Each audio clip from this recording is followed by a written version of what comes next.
নমস্কার, স্বাগত চ্যানেল 24/7 এই মুহূর্তের ফার্স্ট নিউজ নিয়ে আপনাদের সঙ্গে রয়েছে আমি সৈকত। শুরু করছি ফার্স্ট নিউজ। মানবিক করিডোর তৈরি করে দিতে ইউক্রেনের একাধিক শহরে সাময়িক যুদ্ধবিরতি ঘোষণা রাশিয়ার। এই নিয়ে তৃতীয়বার, যদি ইউক্রেন বলছে এই সবই রাশিয়ার নাটক, কারণ এর আগে যুদ্ধবিরতি ঘোষণা করেও রুশ সেনা আক্রমণ চালিয়েছে কিভ সহ বহু শহরে, প্রাণ গিয়েছে সাধারণ মানুষেরও। সংবাদ সংস্থার খবর অনুযায়ী ফরাসি প্রেসিডেন্ট ইমানুয়েল ম্যাক্রনের অনুরোধে এই সিদ্ধান্ত নিয়েছেন রুশ প্রেসিডেন্ট পুতিন, যদিও একে আমল দিতে নারাজ ইউক্রেন প্রেসিডেন্ট জেলেনস্কি।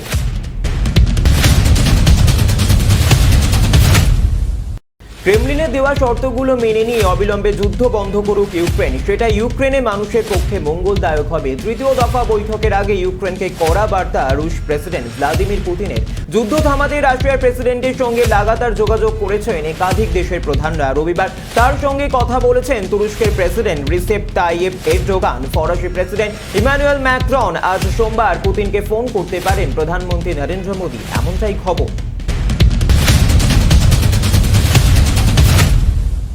আর্থিক চাপ সৃষ্টি করা হয়েছিল আগেই, এবার বিনোদনও কেড়ে নেওয়া হচ্ছে যুদ্ধ শুরু করার শাস্তি হিসেবে। রবিবারই রাশিয়ার যাবতীয় পরিষেবা বন্ধ করল অনলাইন বিনোদন স্ট্রিমিং সংস্থা নেটফ্লিক্স। গত মাস থেকে ইউক্রেনের ওপর রাশিয়া বিনা প্ররোচনাতেই যেভাবে সামরিক অভিযান শুরু করেছে, তার শাস্তি হিসেবে এই পরিষেবা বন্ধ করে দেওয়া হচ্ছে বলে দাবি মার্কিন সংবাদ মাধ্যমগুলির। এর আগে শনিবারই ভিসা ও মাস্টার কার্ড নামক দুটি কার্ডে আর্থিক লেনদেন মাধ্যমও রাশিয়ার নিজেদের পরিষেবা স্থগিত করার ঘোষণা করেছে। আমেরিকা, ব্রিটেন সহ একাধিক দেশ রাশিয়ার আর্থিক অনুদানও বন্ধ করে দিয়েছে।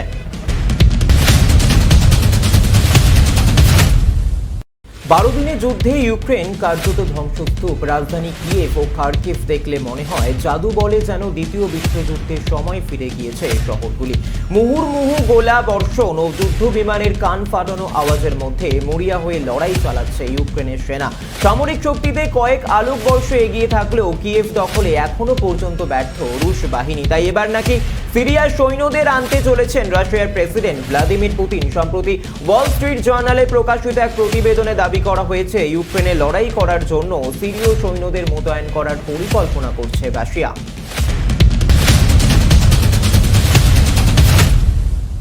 12 দিন ধরে চলছে রাশিয়া ইউক্রেন যুদ্ধ। ইতিমধ্যে 3 বার প্রাণঘাতী হামলা হয়েছে ইউক্রেনের প্রেসিডেন্ট ভলোদিমির জেলেনস্কির ওপরে, যদিও সেই হামলা সফল হয়নি। এহেন পরিস্থিতিতে মার্কিন বিদেশ সচিব অ্যান্টনি ব্লিংকেন দাবি করেছেন, জেলেনস্কিকে মেরে ফেললেও রাশিয়ার কোনো লাভ হবে না। জেলেনস্কি যদি মারা যান, তবু ইউক্রেনে গণতান্ত্রিক সরকার এগিয়ে চলবে।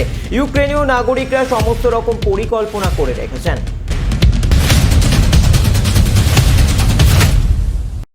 ইউক্রেনের সুমিতে আটকে পড়া ভারতীয় ছাত্রদের সরিয়ে আনার জন্য সাহায্যের আশ্বাস চেয়ে ইউক্রেনের প্রেসিডেন্ট ভলোদিমির জেলেনস্কির সঙ্গে ফোনে কথা বললেন প্রধানমন্ত্রী নরেন্দ্র মোদী।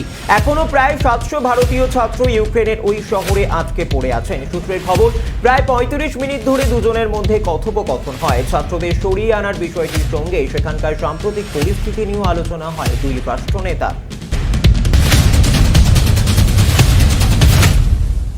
এবার ইউক্রেনের সুমিতে রুশ হামলায় এই শহরে এখনো আটকে প্রায় 700 ভারতীয় পড়ুয়া। ভারতীয়দের উদ্ধারে পোলটাভা শহরে তৈরি হয়েছে সেফ করিডোর। দিন ও সময় শীঘ্রই জানানো হবে, নির্দেশ পেলে দ্রুত সুমি ছাড়তে হবে, জানিয়েছে ভারতীয় বিদেশ মন্ত্রক। পাশাপাশি সোমবার সকালে ইউক্রেন ফেরত 160 জন ভারতীয়কে নিয়ে হাঙ্গেরির বুদাপেস্ট থেকে দেশে ফিরেছে বিশেষ বিমান। অন্যদিকে দেশ ছাড়ার অপেক্ষায় এখনো খার্কিভ স্টেশনে হাজার হাজার মানুষের ভিড়।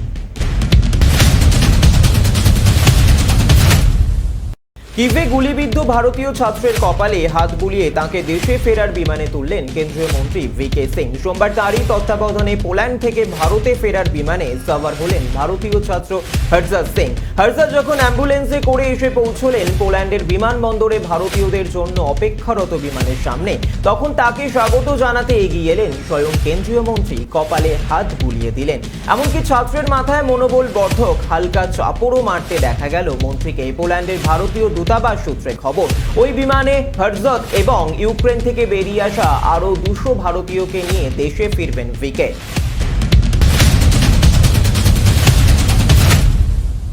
এক সপ্তাহেরও বেশি সময় ধরে যুদ্ধ চলছে আর তার সরাসরি প্রভাব পড়ছে আন্তর্জাতিক তেলের বাজারে। সমস্ত রেকর্ড ভেঙে প্রতি ব্যারেল অপরিশোধিত তেলের দাম আকাশ ছুঁয়েছে। সোমবার বাজার খুলতেই পড়েছে সেন্সেক্স এবং নিফটি। ডলারের তুলনায় সর্বকালীন পতন হয়েছে ভারতীয় মুদ্রারও। সব মিলিয়ে কোভিড পরবর্তী পরিস্থিতিতে ফের একবার বড় সড় ধাক্কা খেল আন্তর্জাতিক অর্থনীতি, যার প্রভাব সুদূর প্রসারী হতে চলেছে বলেই মনে করছেন ওয়াকিবহাল মহল। গত 24 ঘন্টায় দেশে আরও কমল করোনায় আক্রান্ত মৃত্যুর সংখ্যা। একদিনে দেশে নতুন করে সংক্রমিত হয়েছেন 4,362 জন। রবিবার এই সংখ্যাটা ছিল 5,476 জন। তার আগের দিন এই সংখ্যা ছিল 5,921। কেন্দ্রীয় স্বাস্থ্য মন্ত্রকের সোমবারের বুলেটিন অনুযায়ী কমেছে মৃতের সংখ্যাও। গত একদিনে মৃত্যু হয়েছে 66 জনে। তার আগের দিন মৃতের সংখ্যা ছিল 158 জন।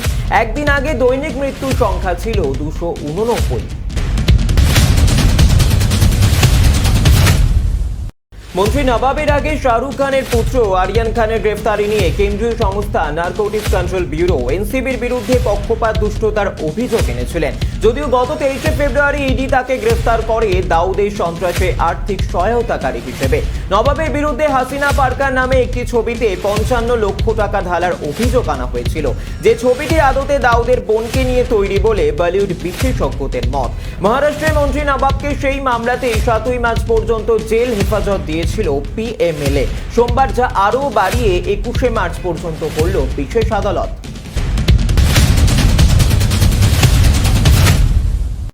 গোটা ভুবন এখন ভুবনেই মস্ত। বীরভূমের বাদাম কাকুর উপস্থিতি এখন দেশের গণ্ডি অতিক্রম করে বিদেশেও ছড়িয়ে পড়েছে।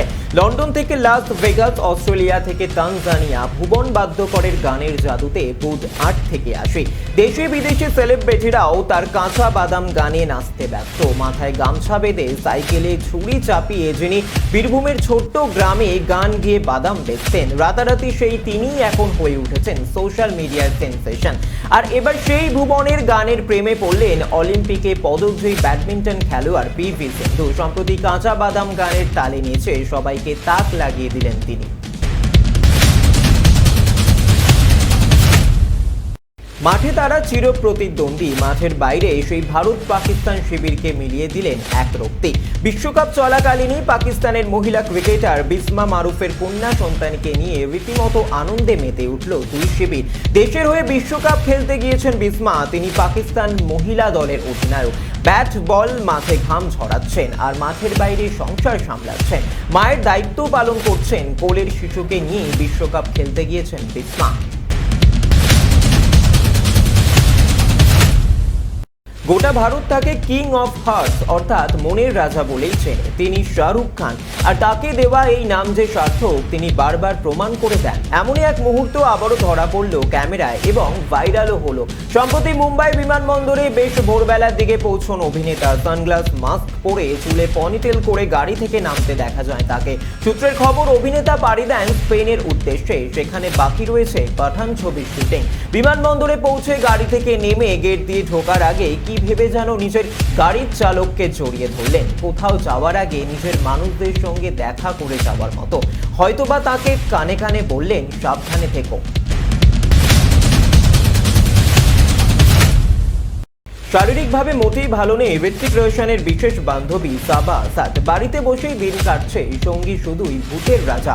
সত্যজিৎ রায় পরিচালিত গুপি গাইন বাঘা বাইনের সেই বিখ্যাত গান ভূতের রাজার বর পাওয়ার পর প্রথম পাবলিক পারফরমেন্স গুপি বাঘার।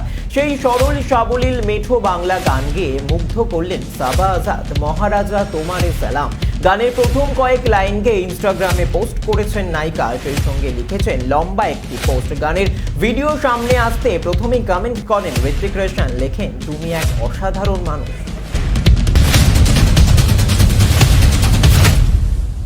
বাড়বে গরম। মার্চের প্রথম সপ্তাহে তাপমাত্রার পারদ চড়তে শুরু করেছে। আগামী 24 ঘন্টায় রাজ্যে বৃষ্টিপাতের কোনো সম্ভাবনা নেই, স্পষ্ট জানাচ্ছে আলিপুর আবহাওয়া দপ্তর। শীতের আমেজ পুরোপুরি গায়েব। চলতি মরশুমের মতো ফের বাক্স আলমারি বন্দী হয়েছে সোয়েটার, মাফলার, চাদর। ধীরে ধীরে চড়ছে তাপমাত্রার পারদ। আলিপুর আবহাওয়া দপ্তর সূত্রে খবর, এই সপ্তাহেই তাপমাত্রার পারদ 35 ডিগ্রি ছুঁতে পারে। একই সঙ্গে আর্দ্রতাজনিত অস্বস্তিও বাড়বে বলে জানা যাচ্ছে। ফার্স্ট নিউজ আজকের মতো এ পর্যন্ত। অন্যান্য খবরের জন্য নজর রাখুন শুধুমাত্র চ্যানেল 24/7 এর পর্দায়। আপনারা দেখছেন চ্যানেল 24/7। টিআরপি নয়, খবরের সত্যতাই আমাদের লক্ষ্য।